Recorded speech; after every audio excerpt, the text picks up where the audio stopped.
শীতের শুরুতে গরম গরম ভাপা পিঠে আর পুলি পিঠে বানিয়ে নিলাম। দেখুন, বানানোর জন্য গ্রেট করা নারকেল, এলাচ, গুড়।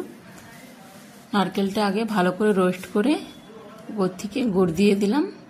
এরপরে ভালো করে নাড়াচাড়া করে একটা পিঠার স্টাফিং বানিয়ে নিচ্ছি। দেখুন, স্টাফিংটা আমাদের হয়ে গেছে, দেখতে খুব সুন্দর হয়েছে। এরপরে আমি এটা বের করে নিচ্ছি। এবার পিঠে বানানোর জন্য আমি এখানে চালের আটা নিয়েছি 1 কাপ। এর মধ্যে লবণ দিয়ে গরম জল দিয়ে চামচ দিয়ে ভালো করে মেখে নিচ্ছি। এরপরে হাত দিয়ে ভালো করে একটু ঠান্ডা হয়ে গেলে ভালো করে একটা ডো বানিয়ে নিচ্ছি। এরপরে ছোট ছোট লিচি কেটে একটা পিঠা শেপ দিচ্ছি।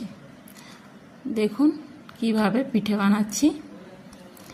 এইভাবে একটা ছোট বাটির মতো বানিয়ে এর মধ্যে নারকেলের স্টাফিংটা ভরে ভালো করে হাতে দিয়ে চিপে চিপে প্রেস করে ভালো করে একটা দুদিক দিয়ে চেপে এটা মুড়ে দিলাম।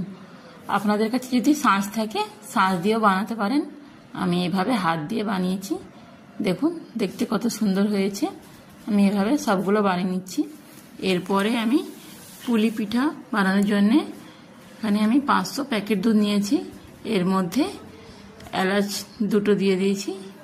দুধটা ভালো করে ফুটে গেলে এর মধ্যে একে একে পিঠেগুলো দিয়ে দিচ্ছি। ভালো করে গরম করে ফুটে নিতে হবে। যখন হালকা হয়ে যাবে তখন এটা বয়েল হয়ে গেছে, মানে এটা বুঝতে পারবো যে এবার হয়ে গেছে।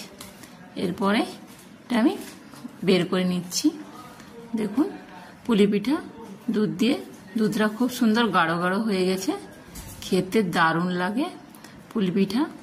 এরপরে বাকিগুলো আমি ভাপিয়ে নিচ্ছি ভাপা পিঠা করার জন্য। গরম জল বসিয়ে রেখেছি, ভালো করে জলটা ফুটে গেলে এর মধ্যে একটা পাত্রের মধ্যে রেখে পিঠেগুলো ভাপিয়ে নিচ্ছি। একদম সহজ পদ্ধতিতে সবাই বানিয়ে খাবেন, এভাবে খেতে দারুণ।